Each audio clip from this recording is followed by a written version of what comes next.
We're here in Chapter 4 of Black Myth Wukong, and you know of course what that means. Time to take on some brand new enemies and of course, new bosses. Luckily, we here at Direct Gaming have the perfect guide for you on how to take down the boss, Zhu Bajie. This battle is going to be broken up into two sections, which we will cover down below as always, but if you're looking for one particular part, check out the timeline down below. As always, this guide is going to cover the following: personal setup and skills that I had unlocked for this boss fight, tips on how to avoid the boss attacks and how to counter each one, and finally a full run of the boss fight sped up a tad to show you how to use everything you have learned in real time. Okay, let's get started. Now, this boss fight against this ex-captain of the court is technically, like we said, broken down into two fights. First one is going to be in this little living area of the sister spiders, and the second one is going to be in a giant mud arena. And while both of them are considered a boss fight, the first one is definitely going to be more of a warm-up. But before we get into that, let's talk about some skills and armor and everything. In terms of said skills and armor and other things that you want to bring, by now you've probably explored quite a bit of the area that is Chapter 4. From the moment you leave Chapter 3 and enter the den that is these giant spiders and everything else in between with the bugs and the scorpions, you are going to be fighting a lot of guys, leveling up, probably finding some spirits and all of that good stuff. So make sure you're spending your XP if you can, especially because you've probably come across this farm right here, which is an XP farm that has been making the rounds across the internet. While our own personal XP farm guide video on the channel covered the early parts of the game, in Chapter 4, this is definitely the fastest one, but it's more of a mid-game farm, so that's why we didn't include it in that initial video. That being said, there are some better areas I would say personally though if you want to get certain materials. Aside from XP, this farm is going to be providing you with will, silk, and sometimes gold pieces, and that's about it. But again, the XP is amazing if you're really trying to get those points to then level your character up. Do exactly what you're seeing here on screen and it should be going by no problem, and you should be ready for this boss fight. You can also fight the yellow long dragon, which if you've been fighting the other long dragons, which are secret bosses in both Chapter 1 and 2, then that will allow you to unlock one of the best staffs in the game, especially if you're someone who likes to use pillar stance. However, don't worry, it's not even close to being required to beat this boss. I tried to beat it at this particular moment in the game and I couldn't, so I simply moved on and I used what I had. Otherwise, in terms of skills, go with what you find best for your particular playstyle. This boss does not require anything really specific that you have not unlocked already. With our prep done, it's finally time to take on this cute little piggy. But before that, I need to pay some bills real quick, and that is going to be possible thanks to today's sponsor, Factor. Are you someone who loves to game but just can't find the time? Want to finally jump into the brand new game Black Myth Wukong, or maybe just a quick online match with the boys, but that crazy schedule of yours just won't allow it? Whether it be school, full-time job, family, or anything else you can think of, throw on top of that having to make dinner and clean up after, which, let's be honest, nobody likes to do. Well, today is your lucky day. Factor is the best place to get chef-prepared meals on the table in 2 minutes that are not only ready to go, but extremely healthy and tasty. I mean, just look at all these options right here. My personal top 3 picks would have to be the roasted garlic chicken, honey mustard pork chops, and oh, that creamy Parmesan chicken. Yeah, I'm definitely eyeing that one right there. Or maybe you just need something for breakfast. The smoky bacon and cheddar egg bites definitely make my mouth water a little bit. It gives you the protein you need for the day and can also get in some much needed gaming sessions. All you have to do in order to get all of this is just click the link in the pinned comment to get 50%. Yes, you heard me, 50%. That is half off the normal price of your first Factor box. And you will also get 20% off your next month's order. Also, to top it all off, you don't need to order something for every day.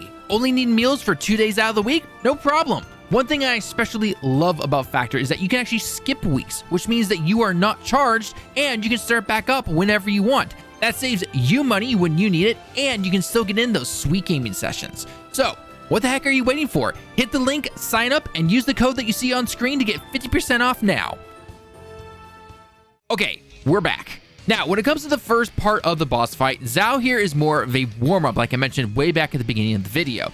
He will use his rake to do basic swipe attacks, a couple of small combos, and it will even use it to kind of jump into the air towards you, but it's nothing you haven't seen before. He does have a move with his rake that he'll use sometimes where he basically drag it along the ground to then throw dirt at you, but it's super easy to see and you can get out of the way no problem. As you've done with many bosses beforehand, using things like Immobilize, charge up heavy moves, and other things are going to help you finish this fight no problem. The only thing that can be a pain in this fight, honestly, is the camera. It's not even the boss fight, it is just the camera, since the house arena here is kind of small compared to your normal boss fight. Simply take the boss down though, and then follow him as he takes off to reveal the real fight. Now, I won't lie, this boss fight can be more annoying than hard is what I'm going to say right now, just because the boss does not let up on some of his combos. It can definitely feel like he's comboing you regardless, and then when he finally finishes, boom, he's moving already. So you need to be ready to use things like pills that can reduce your damage while also doing other things to improve your crit chance and your output damage in general. Like our last few previous guides, taking your medicine right before you enter the fight is going to be really helpful when it comes to taking on any boss, including this one right here.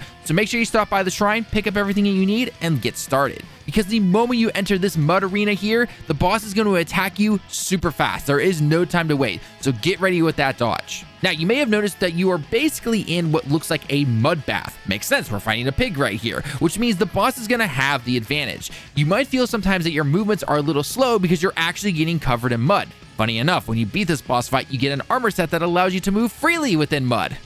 Isn't that convenient right there? So when it comes to your dodges, you're going to need to be on top of your game. A big move to watch out for is when he starts spinning with his rake out a couple of times, but then goes into full tornado mode. Your combo finishers do not seem to stun him all the time like previous bosses do, so you may be trying to finish your combo, but he is already starting up his attack, so you need to be ready. As always, if you need to though, don't go for the full combo, get some hits on him, and back up. It's better to be safe than sorry when it comes to some of these boss fights. Zhao also loves to close the distance by jumping with his rake, so you need to be ready to either freeze him as he lands or perfect dodge him to try and get some clean hits on him. As always though, he won't stand still for very long, so again, be very cautious. Now, all that being said, one move I absolutely hate is when he starts off with his basic rake attack, but then rolls into a giant wormfish thing. The window to dodge this is so small that it basically hit me every single time, except for once, which just so happens to be in this B-roll right here. So the best advice I can give you is after he turns into this fish, his body will roll towards you, but you'll notice in the middle of his body, there's a small opening. I basically used that opening to perfect time my dodge to get out of the way. It's not necessarily that you have to go through that spot. I just simply use it as a visual indicator to make my dodge. Now, while you can't really hit him while he's in his mud fish form, one thing I definitely used from chapter 3 in this particular fight was the Falcon Hermit Spear, which is really helpful for freezing my enemies in order to then get more combo attacks in on the boss. Just make sure you use it when he's not trying to attack you, otherwise you'll get knocked out of it and then it won't do anything. Keep up all your attacks until you get them down to about 50% health. Try your best to not use any healing if possible, but if you have to use one, totally understandable. Now, the second half of this fight is when he transforms into his giant boar form.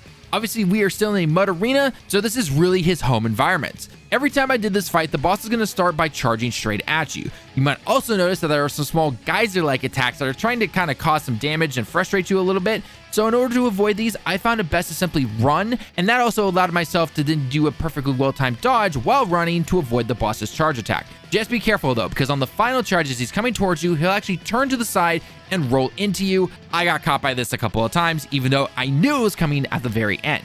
After that roll, however, though, it's going to be a really good moment for you to get a good combo in on him, and if you have to, use things like Immobilize to freeze him, maybe pop some more pills to get some extra damage. As with any beast-type boss battle that you fought in literally any game, the boss is going to have his basic swing attacks, stomps, and the usual stuff that you've seen before, so just keep your eyes ready and peeled. One thing I've always kept on me to help me out with a lot of these bosses still is the Wind Keeper to help me not only raise my defense, but also knock the boss back a bit when he's attacking me, which is very helpful. Now, as the fight continues on, the boss will eventually turn back into his mud fish worm form. I know it's technically not a worm, but that's just what I'm calling it. Anyway, when he turns into this, back away while he does. This thing is going to hunt you down super fast, so be ready with not only your dodges, but also jumping, as he will body slam into the mud and send out a shockwave. From there, after some random moves that you'd expect from this kind of form, he'll then transform into a mud rhino.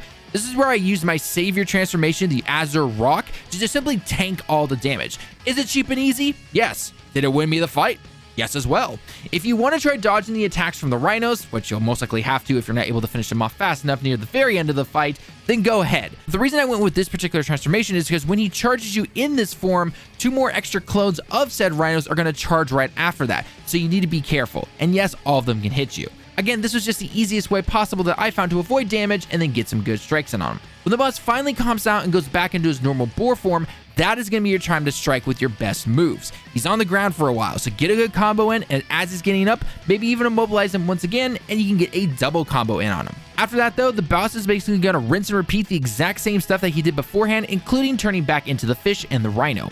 Keep doing the same stuff to avoid the big hits, and make sure you use your focus points to knock him down when you get a chance, because again, that's extra damage and a free combo right there. Keep up the attacks until you finally knock some sense back into this beast and you get your friend back. Now, here's a full run of the boss fight, sped up a tad to show you how to take down Zhu Bajie. As always, learn the attacks and patterns of the boss. It may take you a couple tries, but that's okay. If you enjoyed the guides, then a like on the video shows us that you enjoy this type of content, and don't forget to check out our other Black Myth Wukong guides and content, along with our other videos in the top right corner and pinned comment. Thanks for watching the video. I've been Tyler with Direct Gaming. I hope you have a great day and week, and I can't wait to see you all next video or live stream.